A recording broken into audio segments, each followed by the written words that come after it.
Hello, আসসালামু আলাইকুম ওয়া রাহমাতুল্লাহি ওয়া বারাকাতুহু। আমাদের ইন্টিগ্রেশনের পার্ট 3, যেটা আপনাদের আমি বারবার বলতেছি, যেটা আপনাদের কি লাগবে, অ্যাডমিশনে অনেকটাই হেল্পফুল হবে। শুধু অ্যাডমিশন না, আপনাদের একাডেমিকেও অনেকটা হেল্পফুল হবে। তো সেজন্য আমরা কি করলাম, integration of short ট্রিক্সের part 3।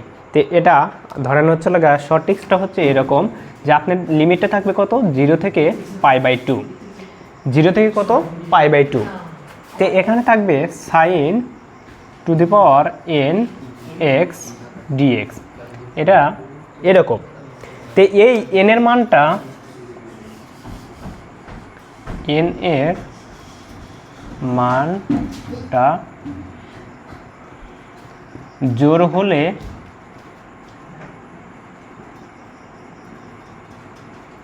Answer একরকম আসবে।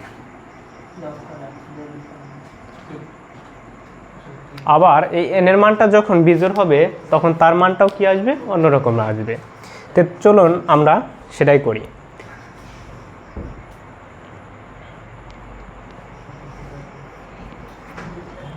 একটা ম্যাথ করি আমরা, সেটা হচ্ছে লাগা ইন্টিগ্রেশন অফ 0 থেকে π/2 sin to the power 5x dx। যে এই লিমিটের ভিতর যে ম্যাথটা আছে, এটা আমরা শর্টকাট ট্রিক্সের মাধ্যমে কিভাবে করতে পারি, সেটা শর্টকাট ট্রিক্সের মাধ্যমে করার জন্য আমরা যে কাজটা করতে পারি সেটা হচ্ছে লাগা, এখানে আমাদের কত পাওয়ারটা কত, 5। তো 5 ইন্টু নিচে আমরা 5 লিখলাম, এখানে কি করবে, উপরের দিকে কি করবে, এক করে কি করতে থাকবে, কমতে থাকবে। তাহলে এখন যদি আমরা ফের করি, তাহলে এখানে উপরে আছে আমরা কত, 4, তাহলে নিচে আসবে 3। তাহলে এখন উপরে আসবে কত, 2 ইন্টু 1/1। তাহলে দেখুন আমাদের অ্যান্সার আসবে 8/15। অর্থাৎ এখানে যে কাজটা করেছি, অর্থাৎ আমাদের যে পাওয়ারটা থাকবে সেই পাওয়ারটা কি করবেন, নিচে লিখবেন। লেখার পরে এক করে কি করবেন, কমাতে থাকবেন। অর্থাৎ এটা যদি অনেকের মনে রাখতে যদি ঝামেলা হয়, আপনাদের যে সহজ বুদ্ধি সেটা হচ্ছে লাগে কি, উপরে জোরগুলোর থেকে দ্বিগুণ কমাবেন এবং জোরগুলো থেকে দুই করে কমাবেন এবং বিজোড়গুলো থেকে 2 গুলো কমালে পরেও হবে।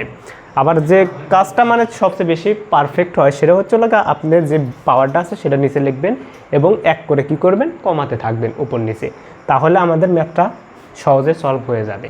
যে এটা হচ্ছে লাগা আমাদের শুধু কিসের জন্যে, জোরের জন্যে।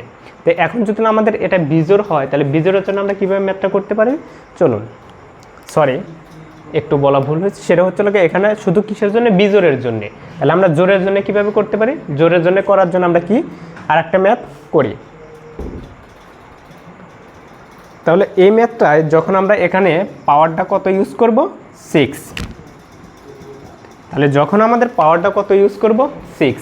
তো 6 ইউজ করার কারণে আমাদের যে কাজটা হবে সেটা হচ্ছে লাগা, সেম প্রসিডিউর আমি কি বলছি, যে পাওয়ারটা থাকবে সে পাওয়ারটা আপনি নিচে লিখবেন।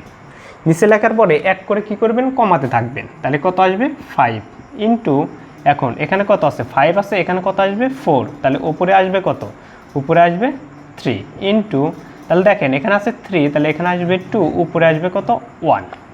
তো এই পর্যন্ত আসলো, কিন্তু আমি কি বলছি যে এখানে আছে কি, জোর। জোর যদি থাকে প্রশ্নে কখনো, তাহলে আপনি যে কাজটা করবেন, π/2টা কি করবেন, গুণ করে দিবেন। তাহলে আমাদের কি আসবে, যে জোরের জন্য অ্যান্সারটা আসবে। চলুন আমরা এই ম্যাথটা ক্যালকুলেট করি। তাহলে ম্যাথটা করলে উপরে আসবে কত, 15 বা 15 π/, এখন আমাদের নিচে কত আসবে, 4 4 24, 24 দুগুণে 48, 48 দুগুণে কত, 96, অর্থাৎ হচ্ছে লেখা 96। তাহলে এটা হচ্ছে লেখা আমাদের অ্যান্সার। তবে এটাকে এমনভাবে লেখা যায়, সেটা হচ্ছে লেখা 15/48 গুণন π/2। এই শর্ট ট্রিক্সটাও কি আপনাদের অনেক কাজে লাগবে। আজকে এখান থেকে আমাদের যে আজকে এটাই হচ্ছে লাগা আমাদের 3rd পার্ট নাম্বার শর্ট ট্রিক্সে। তো এখান থেকে আমাদের আজকে এটাই হচ্ছে লাগা লাস্ট ভিডিও, এবং এরপরে আরও পার্ট বাই পার্ট আপনারা কী পাবেন, শর্ট ট্রিক্সের অনেকগুলো ভিডিও পাবেন। সেটা ইন্টিগ্রেশন হোক, ত্রিকোণমিতি হোক, যে কোনো অধ্যায়ের আমি শর্ট ট্রিক্স দেওয়ার চেষ্টা করব। শুধু ম্যাথে নয়, আমি ফিজিক্সে দেওয়ারও চেষ্টা করব। আজকে এই বলে আমি আজকের ভিডিওটা শেষ করছি। আসসালামু আলাইকুম। Tata tata.